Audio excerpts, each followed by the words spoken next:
নমস্কাৰ বন্ধুসকল, মোৰ হাঁহৰ পোৱালিকেইটাৰ বয়স আজি 50 দিন সম্পূৰ্ণ হ'ল। মানে এইবিলাকক মই ওজন কৰি চোৱা নাই এতিয়ালৈ। তাৰমানে এবাৰ ওজন কৰি চাইছিলোঁ, তেতিয়া ইহঁতৰ বয়স 30 দিন মানে 1 মাহ কমপ্লিট সম্পূৰ্ণ হৈছিল। তেতিয়া ওজন কৰি চাইছিলোঁ, তেতিয়া আৰু ইহঁতৰ ওজন মানে 600 গ্ৰাম 700 গ্ৰাম এনেকৈ হৈছিল। এতিয়া আৰু আকৌ এবাৰ ওজন কৰি চাম। এতিয়া ইহঁতৰ 50 দিন তাৰমানে বয়সটো 50 দিন কমপ্লিট হ'ল, সম্পূৰ্ণ হ'ল।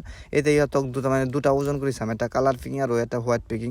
আৰু ভিডিঅ'টো মই 2 দিন আগত তাৰমানে কৰিছিলোঁ তাৰমানে শ্বুট কৰিছিলোঁ, কিন্তু মই আপলোড কৰিব পৰা নাই।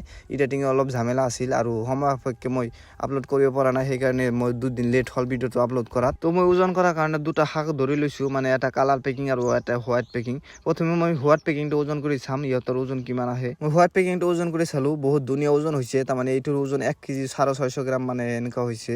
আৰু যিটো কালাৰ পেকিং আছিল সেইটোৰ ওজন খুব ধুনীয়া ওজন হৈছে, মানে 1 কেজি 700 গ্ৰাম মান হৈছে। তো 50 দিন বয়স ইহঁতৰ, আৰু তাৰমানে 10 দিনমান গ'লে 2 মাহ কমপ্লিট হ'ব। খুব ধুনীয়া ওজন হৈছে। আৰু ইহঁতৰ তাৰমানে পাখিবিলাক গজি এতিয়ালৈ সম্পূৰ্ণ হোৱা নাই, আৰু পাখিবিলাক মানে মেলিলে বা ভালকৈ গজিলে তেতিয়া আৰু ইহঁতক বিক্ৰী কৰাৰ পৰা অৱস্থা হ'ব। আৰু সময় হ'লে ইহঁতক বিক্ৰী কৰি দিম, তেতিয়া আৰু ভিডিঅ'টো আপোনালোকক দি দিম। বাইদেৱে ধন্যবাদ।